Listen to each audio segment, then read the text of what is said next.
तुमने बहुत ही पते की बात कही है। ये सोचना ही अपने आप में अद्भुत है कि आज से लगभग 2500 साल पहले, जब आधुनिक विज्ञान की लैब, टेलीस्कोप या कंप्यूटर नहीं थे, तब भी महात्मा बुद्ध की सोच पूरी तरह वैज्ञानिक थी। उन्हें विज्ञान से पहले ही ये समझ आ गया था, क्योंकि विज्ञान कोई मशीन या डिग्री नहीं है, विज्ञान सोचने का एक तरीका है। Science is a way of thinking, और बुद्ध के पास वही वैज्ञानिक दिमाग था।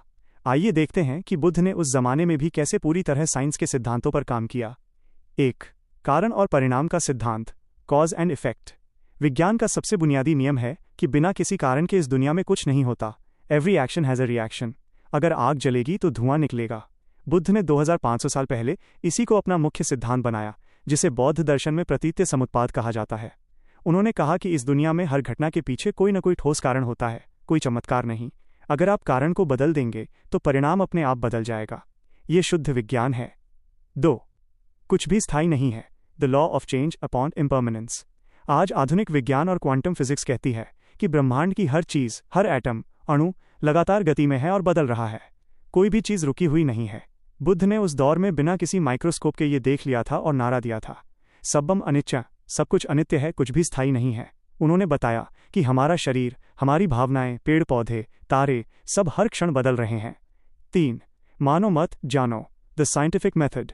आधुनिक विज्ञान कहता है कि किसी वैज्ञानिक की बात को भी तब तक सच मत मानो जब तक उसे लैब में टेस्ट न कर लिया जाए। बुद्ध ने ठीक यही बात अपने शिष्यों से कही थी। मेरी बातों को सिर्फ इसलिए मत मानो क्योंकि वे बुद्ध ने कही हैं या किसी पुरानी किताब में लिखी हैं। पहले उन्हें अपने तर्क और अनुभव की कसौटी पर परखो, जैसे सुनार सोने को रगड़कर और आग में तपाकर परखता है। अगर वो सही लगे तभी उसे अपनाओ। ये बात आज के किसी भी बड़े वैज्ञानिक के विचारों से हूबहू मेल खाती है। 4. अंधविश्वास और काल्पनिक बातों को नकारना। उस दौर में लोग हर प्राकृतिक घटना, जैसे बिजली कड़कना, बीमारी होना, अकाल पड़ना, को किसी भगवान का गुस्सा या चमत्कार मानते थे। बुद्ध ने इन सब बातों को खारिज कर दिया। उन्होंने कभी भी आत्मा, परमात्मा, नरक या स्वर्ग जैसी अदृश्य और काल्पनिक चीज़ों पर समय बर्बाद नहीं किया। उन्होंने हमेशा जो सामने है, जो यथार्थ है, उसी पर ध्यान दिया, ठीक वैसे ही जैसे आज वैज्ञानिक करते हैं। निष्कर्ष यही है, इंसान के दिमाग की क्षमता कितनी बड़ी हो सकती है। बुद्ध इसका सबसे बड़ा उदाहरण है। उन्होंने बिना किसी आधुनिक साधन के केवल अपने गहरे ध्यान, अवलोकन, ऑब्जर्वेशन और शुद्ध बुद्धि के दम पर उन नियमों को खोज लिया था जिन्हें साबित करने में विज्ञान को आगे 2500 साल लग गए।